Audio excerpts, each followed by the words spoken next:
I closed the door. I was home alone. I closed the door. And when I closed the door, I was crying and I was talking to God while I was crying.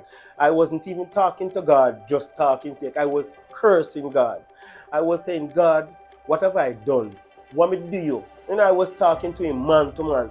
I was saying, God, what me do you for you really punish me like that? What me do you for you really take me hearing from me? You take me hearing from me and me lose my job and everything. I am doing nothing now. What you really do to me? What make you punish me, sir?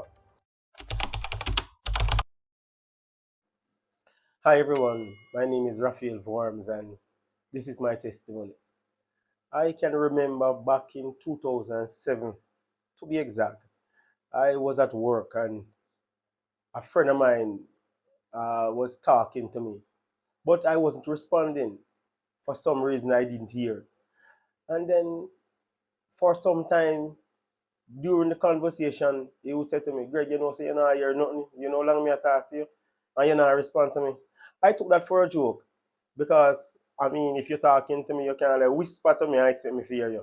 He turned to me and said, no, me I talk to you loud enough for you to hear, but you not respond. But I still took that for a joke.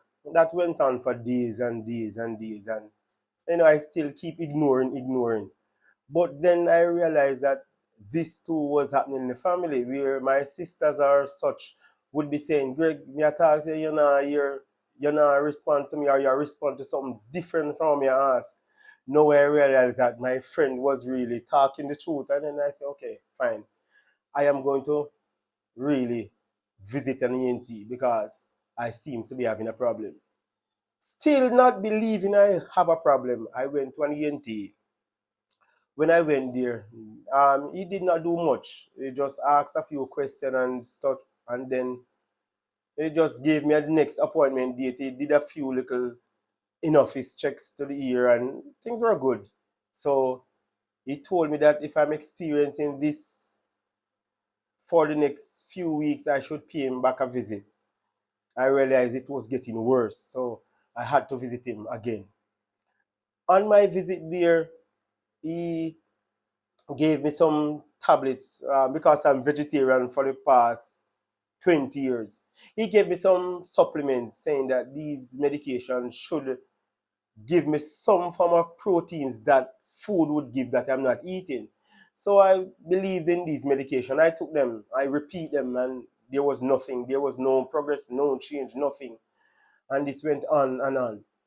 And I realized too now my boss that I was working for start to figure out that, Greg, you're not hearing enough. Because people be complaining, calling the head office saying that they've been calling the office in Montego Bay and the person answering the phone is not hearing or they're just talking something different from what we're asking. Now this was very serious. Now I'm starting to get really coward and frightened. I went to the ENT again.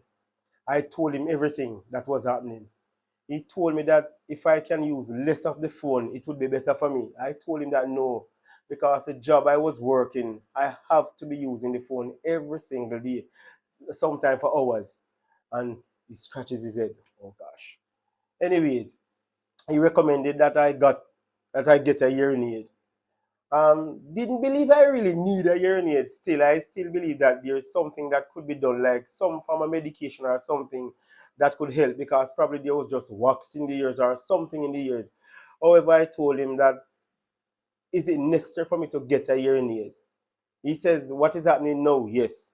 So I said, isn't there anything in my ears that could be taken out or stuff? He said he's not seen anything that would require a syringe. So we said, okay, fine.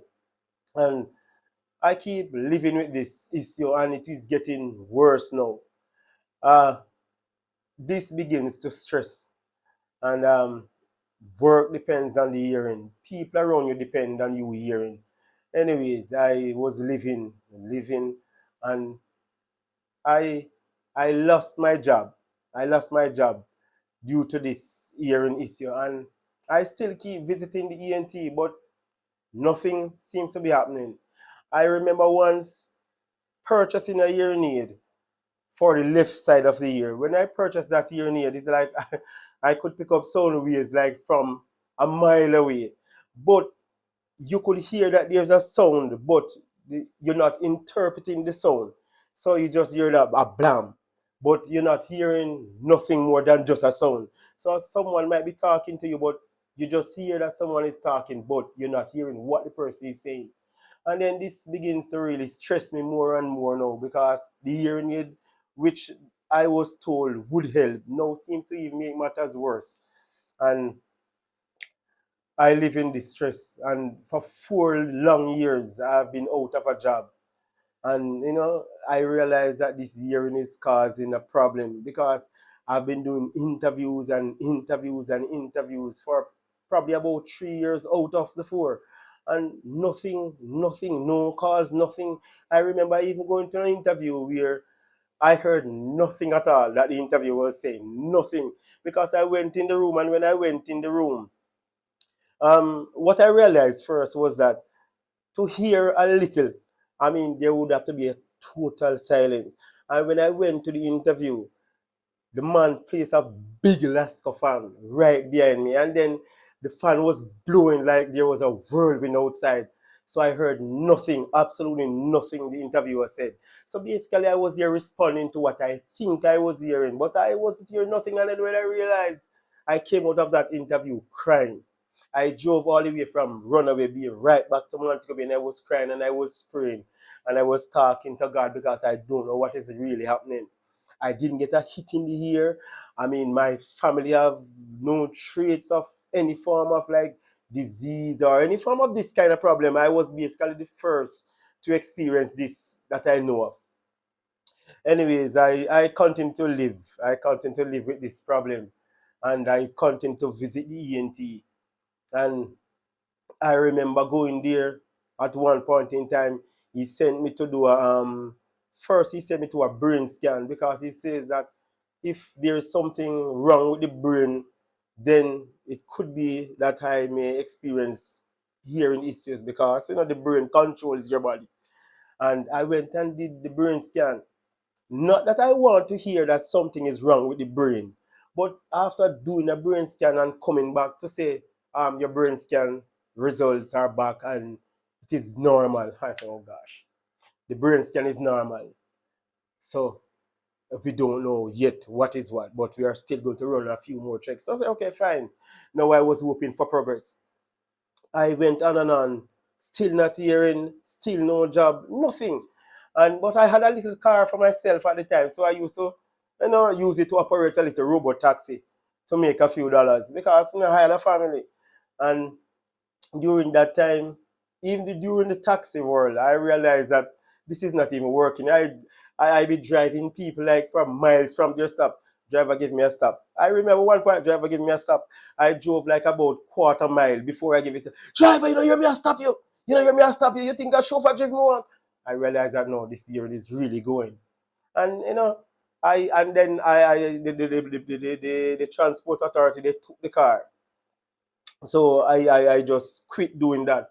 And after quit doing that, I was taken care of by my family, and God was always good to me and still is. So I was supported by my family, of course, and stuff, for all these times not working. So I gave thanks to God for His grace, His mercy, and His help and my family. And during this time, I went back to the ENT again to find out what it was. He said, Mr. Whorms, I'm going to send you to do an MRI scan this time. An MRI scan, he says, will look deeper into the head, the brain, everywhere, the ear canal, and wherever it will look deeper. So if there's any problem, then the MRI will pick it up. I said, okay, then this sounds great. I went and I did the MRI scan. Remember now, I am not in a job. So whatever money I'm spending now would be from the little savings I have already had during work and stuff. So this money was very, meager, and it was going down, because a brain scan then would run me like about $45,000 to $50,000. Same thing with the MRI scan. And I paid for the scan because I wanted some results. And I paid for the MRI scan. When I did the MRI scan, the results came back in a few weeks again. And when I visit, the ENT says to me, Mr. Whorms, your MRI scan is normal. No, this is real stress, because the brain scan is normal. The MRI scan is normal. He says to me that the only thing I'm seeing from the scan is that you're having a little bit of sinus. And the sinus issue that you're having now wouldn't cost you not to hear at this age. If you were younger, I would understand, but no. So I said, then what? He gave me some more supplements. I took them, because I believe in this doctor. Because at all times when I'm to visit a doctor, I always pray to God. I say, God, I know that these doctors are just men like me who are trained and all of these things, but without your help, they will never diagnose the problem right or whatever. So I'm asking to be the chief doctor today. I always prayed and going to that doctor and stuff. And when I went there, I remember on my visit there, he told me that, Mr. Whorms, Mr. Your problem is something that I cannot say what it is. I don't know.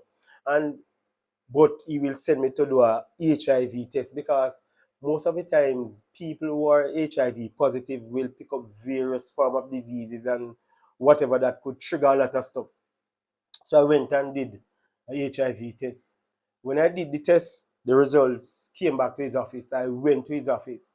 When I went to his office again, this time now I was hoping to hear something. I don't want to have HIV, no.